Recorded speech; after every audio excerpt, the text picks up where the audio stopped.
OFW na nagkaroon ng sports car sa Dubai.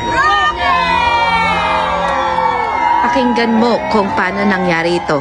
Hi, I'm Nick Roque. Isa akong OFW. Waiter ako dito sa Dubai and 16 hours ang trabaho ko everyday.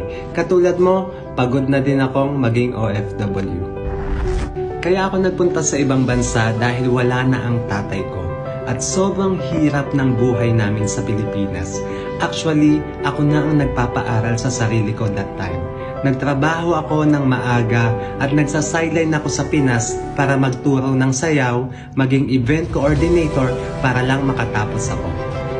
Nung pumunta ako sa ibang bansa, wala akong gustong mangyari kundi matulungan ng mama ko na isang mananay at yung 3 kapatid ko.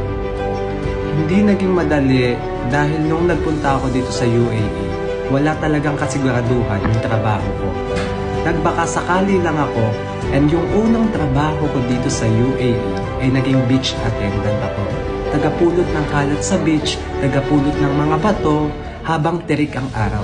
Hindi ganun kalakihan ng sahod at hindi sapat pang tulong sa Pilipinas at sa pamilya ko o kahit panggastos ko man dito sa Dubai. Kaya pinagsumikapan ko na makahanap ng ibang trabaho.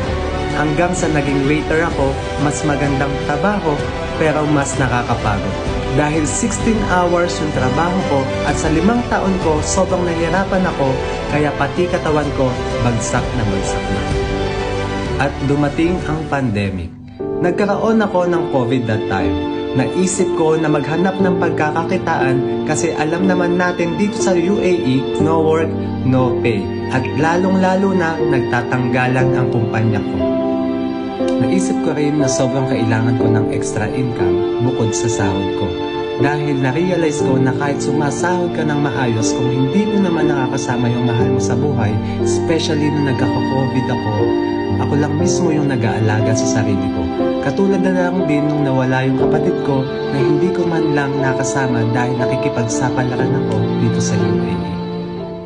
Nakilala ko tong JC at nakita ko lang sa social media at na-appreciate ko lalo kasi online franchise at may mga opisina din dito sa UAE. 1 to 2 hours ko lang ginagawa yung negosyo kasabay ng trabaho ko ng 16 hours. Sobrang perfect sa mga OFW na katulad ko kasi may support system at may mga taong tutulong sa'yo kahit busy ka. Sobrang blessed ako kasi dahil sa JC, napagawa ko yung bahay namin sa Bataan.